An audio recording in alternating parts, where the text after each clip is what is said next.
O Tito? Bawal nga ba?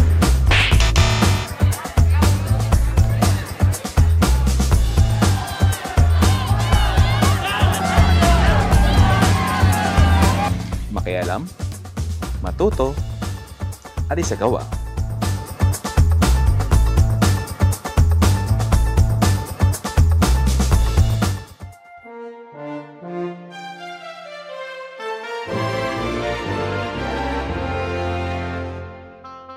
Noong 2022, national and local elections ay itinatag ng COMELEC ang Task Force kontra Bigay.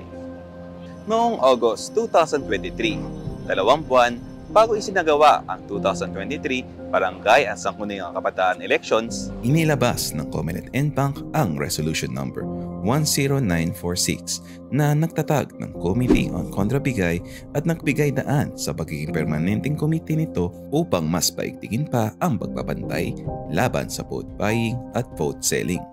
Ito ay mayroong mga lokal na komite sa bawat rehiyon, probinsya, lungsod at munisipyo sa Pilipinas. Bubuuin ito ng Commissioner in Charge bilang Chairperson, Executive Director bilang Vice Chairperson at mga ilang opisina ng COMELEC bilang mga members nito. Kasama rin dito ang mga kaukulang opisina at ahensya ng gobyerno, civic organizations at mga election stakeholders tulad ng DOJ, DILG, DepEd, AFP, PNP, NBI, Integrated Bar of the Philippines at iba pang ahensya at grupo na maaaring ihirang ng komisyon. Maliban sa nakasaad na Omnibus Election Code, kasama rin bilang akto ng vote buying at vote selling ang mga transaksyon na ginagawa sa mga online platforms tulad ng online banking at digital wallets. Meron na rin tinatawag na money ban, kung saan pinagbabawal ang pagtatala ng cash na mahigit sa 500,000 o ang katumbas nito sa foreign currency.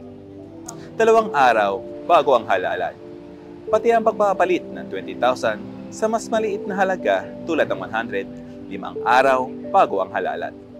Maliban na lang kung ito ay lehitimong transaksyon kaugnay sa trabaho o negosyo, tulad ng mga karera o mga nakaabot ng sahod, basta't may pruweba tulad ng Certificate of Employment o Company ID.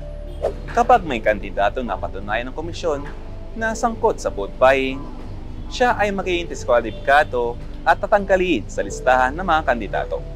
Ang lahat ng mga botong makakalat niya sa pagboto ay ituturing na isang invalid vote o botong walang bisa. Hindi ito isasama sa buong bilangan pagkatapos ng pagboto. Teka, saan nga pa pwede magsampan ng reklamo o kaya magpadala ng ebidensya? Abangan sa susunod na Lunes. Maging saksi, magreklamo sa Kontra Bigay Complaint Center. Isang malaking pasasalamat sa Intramuros Administration mula sa Education and Information Department ng Commission on Elections.